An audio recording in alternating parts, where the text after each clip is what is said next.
I think the more interesting problem is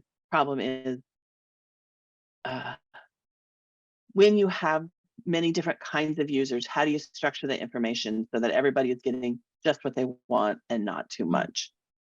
For example, in integration documentation like MuleSoft or a CDP platform like mParticle, some users aren't very technical, but they have to do a somewhat technical task. So breaking that down for them is going to frustrate a very technical person who just needs, this bit of information or that bit of information to keep moving.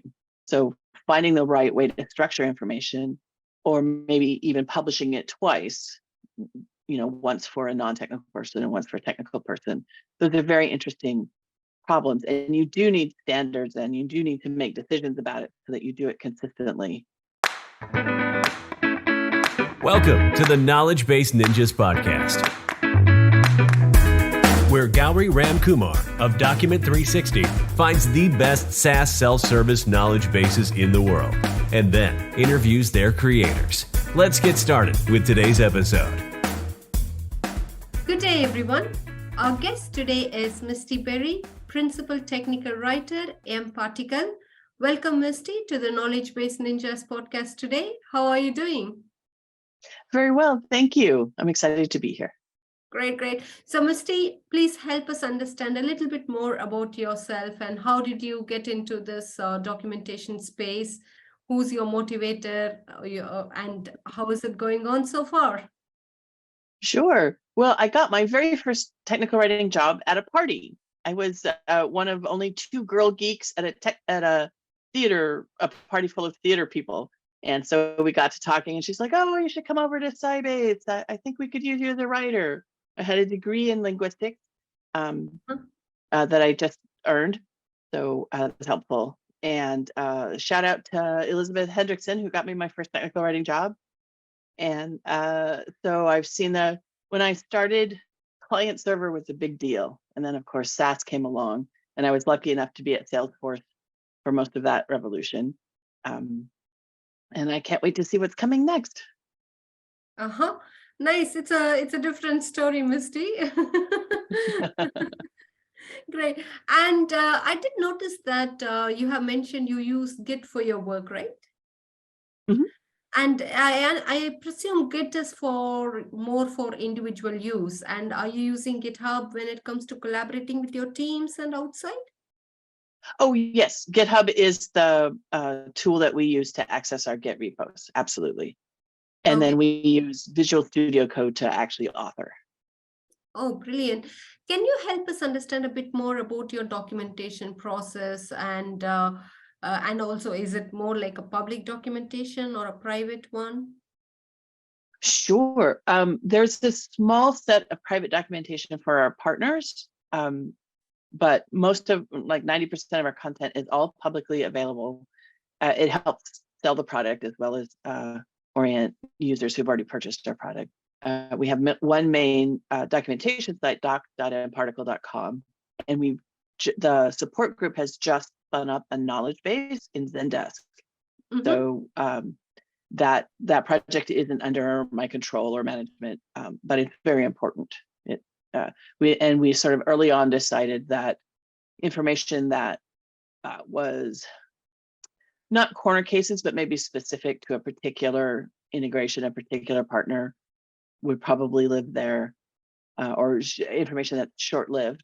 Like we know that this process needs a little extra explanation, but we expect that need to go away soon, that kind of thing. Because we didn't want people to have to always guess, should I look in the knowledge base or should I look at the public doc, at the main doc?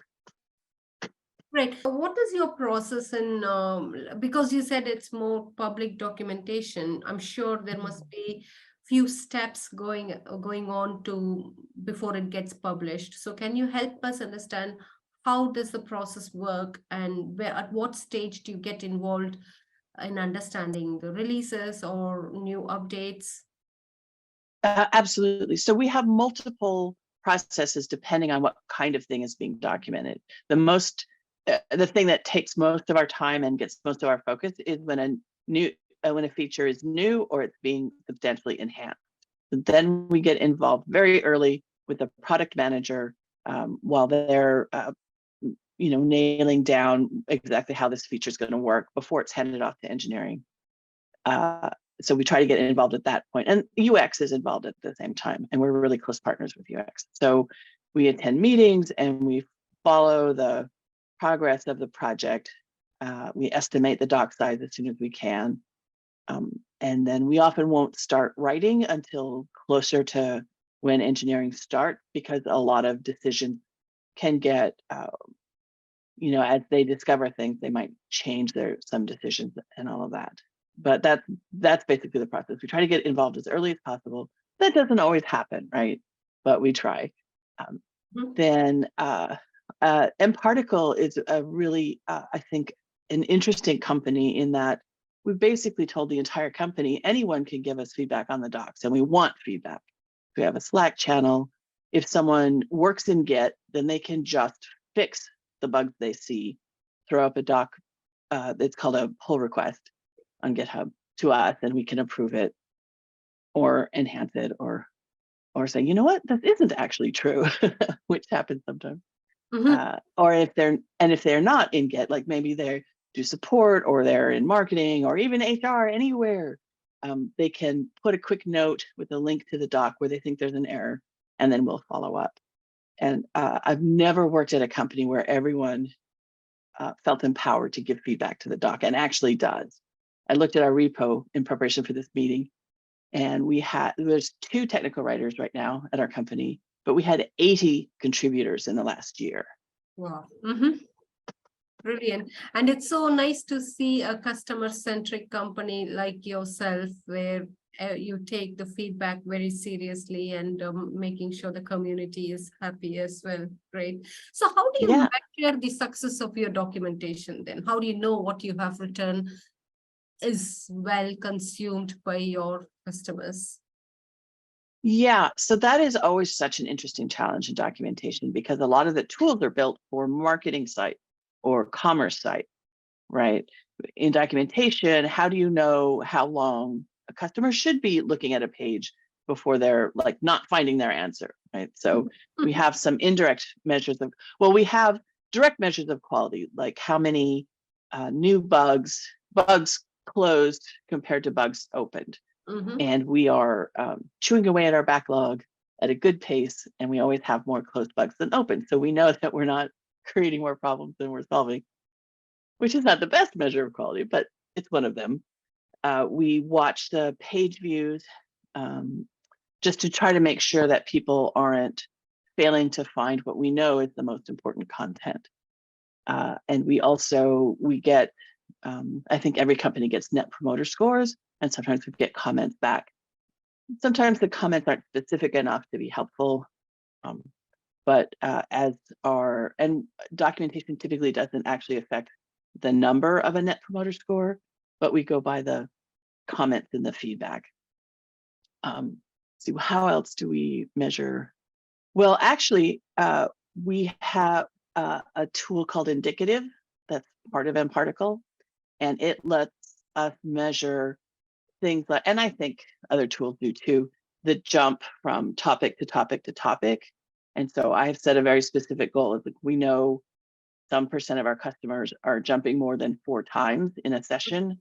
And we think that's, unless it's a tutorial, which is designed to go step 1, step 2, step 3, we think that's a leading indicator of not finding what you're looking for. Yeah. So we're going to measure that. And we have a project right now to redesign the developer documentation landing page.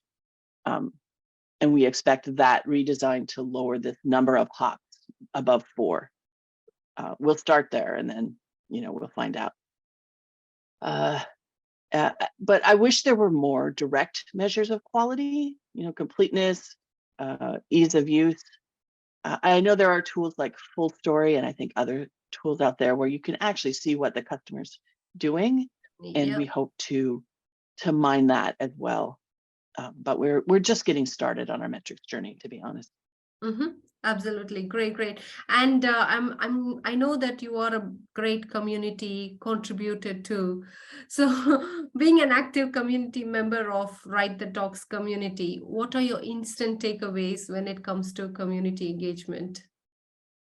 Sure. I think it's so important for us to share information across corporate boundaries, as appropriate, so that we can grow the knowledge of technical writing in general, so we can really know where we're headed and what we should be doing. Because I think technical writing is a bit of a black box to many software companies. My knowledge is all around software companies. Of course, technical writing takes place for all kinds of products, but and we keep, like, in our individual silos, solving the same problem over and over. And if we shared more information, which happens a lot on the Write the Docs Slack group and at the conferences, then we can improve standards. I mean, it would be lovely if someday people actually liked reading the documentation. and I think we can get there. Yeah, great. And how is it different now from when you originally started it? Sure. Well, I'm going to show my age here. When I started, we had to worry so hard about getting everything exactly perfect, which takes some time away from making it complete, right? Because it got printed to a CD paper when I very first started, and then to CDs. And it would be 3 or 6 months before you could take back any mistake. And now, if you make an error, which does sometimes happen, you can fix it immediately. Or people whose day job isn't tech writing can fix it. It's very, very exciting. It's a little bit scary because I was, I'm an introvert and I'm used to working really hard on the thing right in front of me. But this broad plane of people who are contributing to the content is actually really exciting. Great. So I think both of them has got its own advantages and disadvantages, right? Exactly. Great. Knowledge sharing is promoted in organizations to break the silos, and there's always a debate between how much information should be shared, right? So in your opinion, do technical writers have to follow certain guidelines when it comes to knowledge sharing across boundaries or different departments? Yeah, that's an interesting question. So there's always security and security issues, and which is one set of problems. I think the more interesting problem is when you have many different kinds of users, how do you structure the information so that everybody is getting just what they want and not too much? For example, in integration documentation like MuleSoft, or a CDP platform like mParticle, some users aren't very technical, but they have to do a somewhat technical task. So breaking that down for them is going to frustrate a very technical person who just needs, this bit of information or that bit of information to keep moving. So finding the right way to structure information, or maybe even publishing it twice, once for a non-technical person and once for a technical person. Those are very interesting problems, and you do need standards, and you do need to make decisions about it so that you do it consistently. But we're trying to update our website right now so that because Markdown, which is the language we write in, doesn't support reuse like XML and DITA does. So, but you can fix that. So we're fixing that, and then we'll be able to take hunks of information, and we have to follow clear standards about how we chunk information so that you can reuse it, right? If you put a link in it, for example, that link might break if you use it in the wrong place. So yeah, these standards are really important when you're trying to do more interesting things. Sorry. And with all these compliances and making sure the only required data is being shared, it becomes even more important of what's being shared. Yeah. Although it turns out, even a developer, they may be an expert in Java, but they're having to write a React app, and then they're going to need all the steps called out. Maybe not in as glorious a detail as a non-technical person, but yeah. So who's actually an expert is also an interesting question. Great. So I would like to move to the rapid fire round questions, Mysti. Great. Who have you learned the most about documentation from your career? there's a brilliant woman named Andrea Lezick. She was my first boss at Salesforce way back in the day. She's now the COO or something like that at Salesforce. And she was just brilliant. I watched her every time a problem would come up, she'd observe it, she'd form a hypothesis, then we'd try a small version of a fix to see if that worked. And if that worked, then we would apply that fix to, to all the writers. And she was just brilliant. I think she's got a master's in linguistics or something. And she was also very quiet and very kind. And so I learned a lot working for her. Oh, brilliant. Thank you for that. Right. Now coming to the documentation related resources, I'm sure you must be reading a lot and contributing a lot as you are an active community player. Just help us with few resources to our audiences today. Oh, sure. So we talked about it already, the group called Write the Docs. You can find them online, and they do have a Slack channel that you can join. I'm temporarily aphasic. I can't remember his name. There's a brilliant guy who writes about API documentation online. I don't know what other written resources I use. I've been doing this too long. I think Write the Docs is a brilliant community. Yes, it's a great place to start, and people are very welcoming to people just starting to ask questions. So. Great. I'm very interested to know your answer for my next question, which is, what is that one piece of documentation related advice you would give to your 20-year-old self? I think it would be prepared to forget everything you learned and replace it with something new about every 5 years. Don't get stuck on, back in the day, what was it? Information mapping. And I still use the concept, task, reference ideas, but there was a lot more stuff that just got replaced by other things and we all went online. So just, if you don't like relearning most of your job every 5 years or so, go find another job. Why 5 years particularly? Or is it just... that's just my guesstimate at the cycles. Nobody even uses the phrase client server anymore, and that stopped around 1995. So. True. Brilliant. Mysti, I think we are almost towards the end of our podcast, but is there anything else you would like to add to our audiences today? I would just encourage everybody to, technical writing as a role can look very white and very middle-aged, but I would encourage anyone who has an interest in writing stuff that makes sense of complicated things to give technical writing a try. We really want all the voices and all the people who are good at this to join this profession, because there's lots of room to grow. And I know it doesn't feel that way with the current recession. With the current layoff, but we really do need all the voices. Great. And I'm sure there are a lot of tools out in the market now which can make their life even more easier. Yes. You get to write more and fight with tools less these days. Yeah.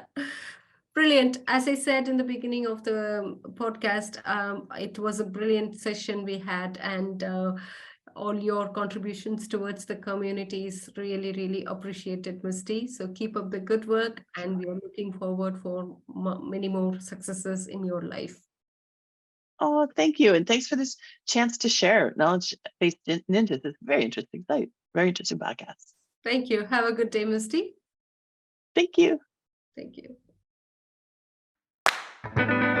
Thanks for listening to today's episode of the Knowledgebase Ninjas podcast. Please head to iTunes, rate, and provide honest feedback on the podcast. See you next week.